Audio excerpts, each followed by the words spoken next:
So I'm sure you're all aware that Chloe Games do in fact have a brain. Perhaps I don't make that so obvious at the best of times, but it's in there somewhere. And one thing's for sure, all that talk of a Roblox hacker managing to gain access to the Roblox admin panel, it got me thinking specifically of the very infamous occurrence known simply as the 2012 April Fool's incident. If you've never heard of this before, or if you're just not aware of what it entails, I promise you'll see why the two stories are comparable real soon. This incident was supposedly one of the biggest and one of the most well-known hacking incidents to ever happen on Roblox. The 2012 April Fool's hack was an event that took place on the April the 1st of 2012. To be honest, if you somehow struggle to figure out that the April Fool's hack took place on the 1st of April, I am about to be one very concerned Chloe Games. The hack involved the compromising of the Roblox website, which concluded in the website being taken offline for a brief period of time. You know, now that I come to think of it, I was actually alive during that time. Wait, no, that's not at all what I meant to say. Of course I was alive, oh my god. What I tried to say was I was actually around on Roblox when this April Fool's incident took place. And yeah, I don't remember a single second of literally any of this. Although I was like 10, about to turn 11 back then, so I probably just saw that Roblox was down and went to play with Legos or something like that.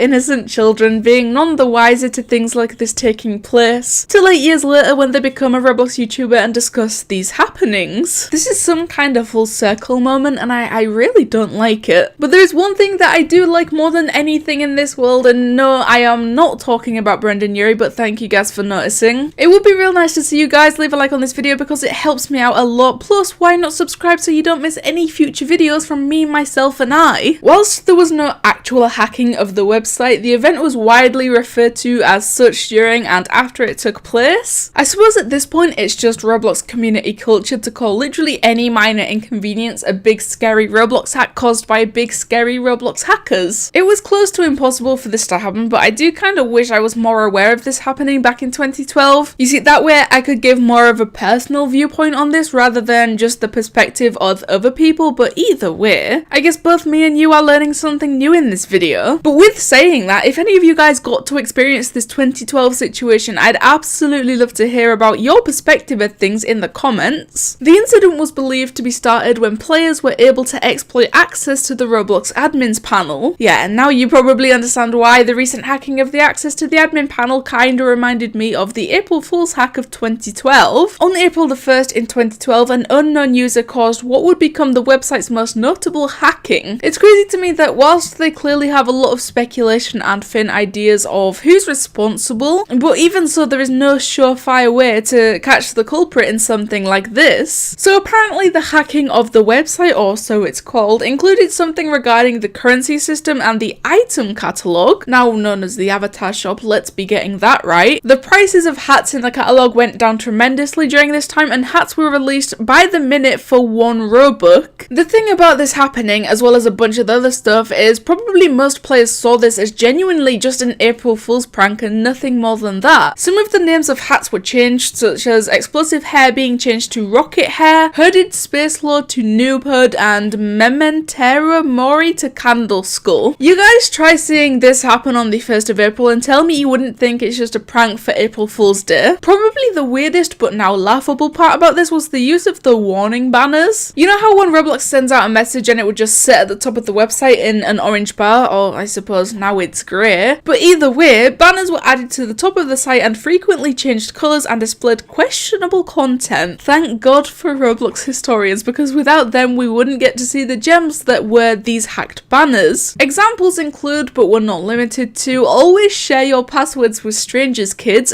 Come on, man. Don't be listening to that. Never share that with anyone but your own thoughts, only yourself and your own mind. Well, who has ever said that Roblox isn't educational? One of these banners straight up just included the entire alphabet. Oh, this one. Playing Roblox is better than going outside. Oh my god, whoever this Roblox hacker was back then, they foretold the future. They were clearly some kind of magical and mystical psychic. That sentence has never been more relevant to a time other than the current present worldwide situation. Please listen to that one. Playing Roblox is better than going outside. Absolutely keep staying inside and playing Roblox. Do not be going outside right now. But really quick, I just just want to take us back to what happened with the Roblox catalogue, because it appears that changing the names of a few hats isn't the only thing that was done, because apparently he released more than one new asset to Roblox. No matter how, I'm sure you've probably come across this face in one way or another. He first released a new face into the catalogue with the title C: on the official Roblox account for 1 Robux. So if you've ever wondered where this face actually came from, you're absolutely welcome, because now you've got your answer. But now I've found something that even I have personally never seen before, well, up until a couple of minutes ago, but you get what I mean. A third face called Hi Guys Derp was also released and can be accessed on the Roblox website. I was never aware that this actually existed. This is the first time that I've seen this face. But the insane part about it to me is that all of these faces still exist on Roblox to this day. Like it says, they can be accessed on the Roblox website, and obviously quite easily. Plus, there was supposedly a few accounts that were believed to be compromised or hacked during this time, but they were thought to have been affected in such a way purely because they obtained real expensive items or Robux that they didn't previously have, or they somehow gained those new items that got released by the hackers. Stickmaster Luke being a great example here. He was the only account to have purchased that first new face and actually wear it on his avatar. This doesn't really matter all that much now, seeing as it was over 8 whole years ago, but there is one reason that I bring it up, and that's the fact that some of these apparently hacked accounts got terminated back then. Perhaps that's because of their actions, or to protect them from the hackers that apparently hacked their accounts. But for those that did get terminated, it's apparent that they didn't ever get unterminated. Swiftly moving back to what I was saying about Roblox moderation being one of the biggest problems for as long as I can remember. Now, how Roblox decided to deal with this is something I'm real interested in. I guess after Roblox staff saw all of this going down and realized, like, hey, something isn't right here, they decided to just bring the entire website offline. I don't know the exact time of them bringing it down, but it later went back on the same day, but in the evening. Although that trade currency thing and the entire catalogue remained offline and unavailable until a whole 24 hours later, the next evening, the following evening. Back then, there must have been some kind of miracle performer, because the next day they actually released a blog post talking about exactly what happened on that day. They noted that several assets were released from the catalogue backlog that were not ready for production, and also that several accounts were incorrectly granted large amounts of Robux. Obviously, and I think it goes without saying, Roblox tried to revert a lot of that damage by rolling back the Robux transactions and the purchasing of the new catalogue items, or the items that got lowered in price, but apparently not all of that got reversed and they just left it at that or something. The C: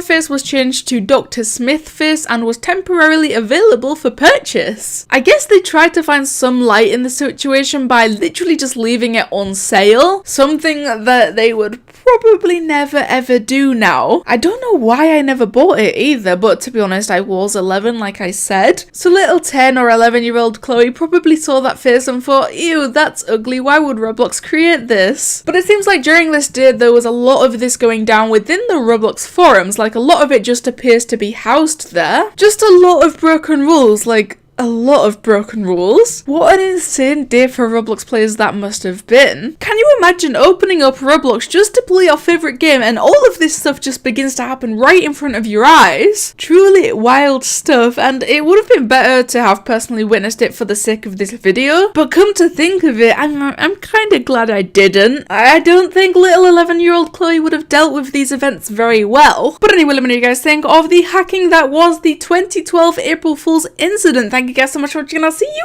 in the next one.